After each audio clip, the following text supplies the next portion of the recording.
This is a reading from the Notebooks by Marie Valtorta, 1944, October the 20th. Alone in these early hours of the day, I have occasion to concentrate and reflect on many things, and among them, I wonder why Jesus has waited so long to shed light on the PB case. This must be a reference to Giuseppe Belfanti, cousin of the writer's mother. He was known as Peppino in the family. See also the autobiography, pages 411 to 417. I am not referring to 1941 and 42, when I still lacked the word, but to these past 18 months, in which it has been teaching me, and Father Migliorini, Giuseppe himself, and I were wishing for divine light on what, in different ways, but with the same anxiousness, we were concerned about knowing. And I also asked Jesus, why in 1941, when the initial contact with that man took place, did you, Master, say to me, "Do not judge"? Over the centuries there have been creatures described as obsessed, who were holy, and vice versa. Do not judge, then. I speak where and with whom I want to, and I can speak even to those who seem less worthy. You said this to me, more or less. I don't have the words of your light here, which I then thought were only an inner inspiration, but I know these were approximately your words. And Jesus replies to me, you did not deserve more then, and it was not yet the time to give you more. You needed to come to forgive to deserve to have me as a teacher in the manner in which you have me. From this, consider what merit forgiveness possesses. In addition, reflect and comprehend by way of a parable.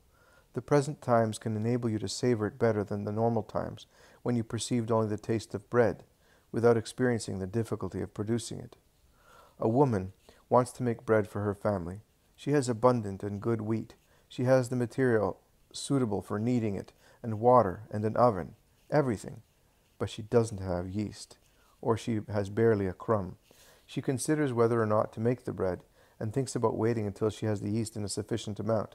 But hunger and haste overcome her, and she says, "Oh well, I'll use a lot of goodwill and work the dough a lot, and it will turn out well even without yeast." And she kneads the wheat and works and sweats. She really applies all her strength and will to succeed. She then makes the bread, covers it, places it in the heat, and takes a look from time to time. The mass does not rise. She says, "It's harder than usual, but it will grow in the oven. I have worked so much." Everything was excellent. It must necessarily turn out well. She regulates the flame and warmth in the oven and bakes it. Then she takes it out of the oven. The bread is cooked, but it is not soft, fragrant, appetizing bread. It is an acid, heavy mass against which the strongest teeth grow weary, without managing to turn it into a soft mouthful. Stomachs suffer. There is a bad mood in the house. The wheat has been wasted for nothing. The effort has been made for nothing, and all because of her impatience and lack of preparation. This is the parable. Now for its application. In 1941, you had a lot of wheat. Your love for truth and your faithfulness to it. You had a lot of goodwill for serving me and taking the light into hearts, even at the price of using a heavy hand and wounding to make way for the light. You were in a great hurry to bring your conquests to my hunger for hearts. You had everything, but not enough yeast for charity.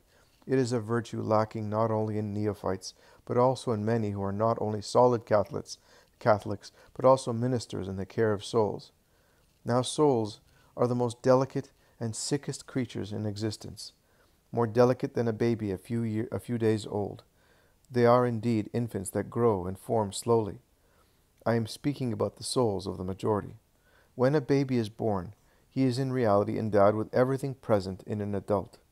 He already is, but when observed carefully, what he possesses presents such delicateness that it is not mistaken to affirm that man goes on being formed in an extra-maternal gestation until his development is complete.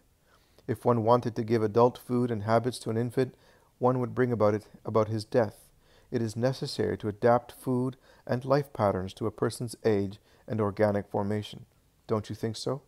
Attentive, loving fathers and mothers do this.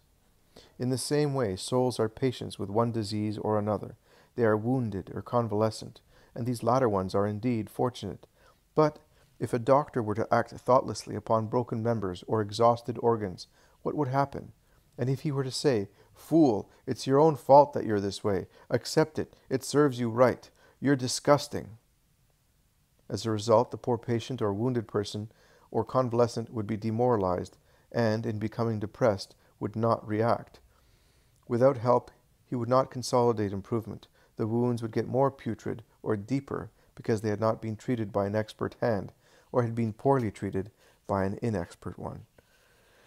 How much love, how much experience, patience, and gentleness, how much charity, in short, is needed to heal souls and change them from sick ones into healthy ones, from poisoned into free ones, from formless into well-formed ones. If one goes with harshness, intransigence, impatience, and a lack of charity, one causes a greater evil, provoking obstinacy, anger, and separation from the doctor and educator, indeed from one's rearing souls, and thus from goodness. If I had not halted you with my "do not judge," making you reflect that even in some apparently less suited to being an instrument of God, God might be present, you would have broken with your violence, which I had knotted together, a silk thread destined to become a ship's hawser with the cables of superhuman charity and human affection. You are a little John, in this too, you know. One day, when the disciples had been rejected by the Samaritans, John and James said, "Lord, do you want us to call fire down from heaven to consume them?" But Jesus rebuked them, saying, "You don't know the spirit you ought to have. The Son of Man has not come to destroy souls, but to save them." Luke chapter 9, verses 51 to 55. Also, Mark chapter 9, verse 13, Mark chapter 2, verse 17, and Luke chapter 19, verse 10. And to correct their vehement zeal, which tended to take on human manifestations, with a smile, I called them the sons of thunder. See Mark chapter 3, verses 16 and 17. Isn't it sweeter to be children of peace rather than of the storm? God, as you know, see the dictation on August the 3rd, is not in the impetuous wind, but in the light breeze. I want you gentle, gentle, extremely gentle, like a ewe lamb without defects or malice in relation to your brothers and sisters. They should follow you on account of your soft fleece, entirely delicate and warm, the sweet sound of your loving voice, and your festive reception of them, filled with affection. I have worked you with charity, the yeast which was insufficient in you, because you love me with your whole self, but not your neighbors as I love them.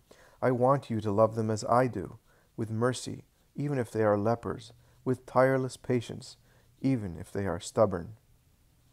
Now that the yeast is making your wheat good bread, now you have been able to deserve to repeat my words and to join your words to them.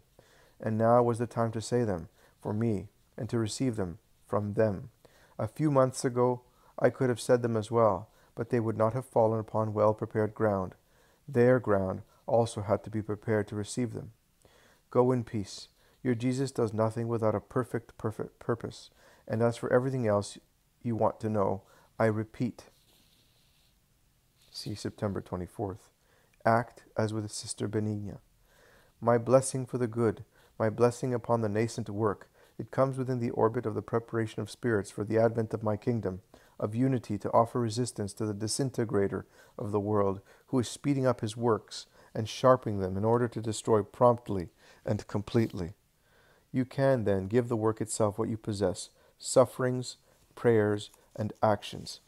Maria, do you remember your act of offering to love and justice? See the autobiography, pages 250 to 259 and 279 to 300. Robed in the merits of your beloved, in that act you repeated my words, Father, forgive men, and if, to placate your justice, expiatory hosts are needed, here I am, Father.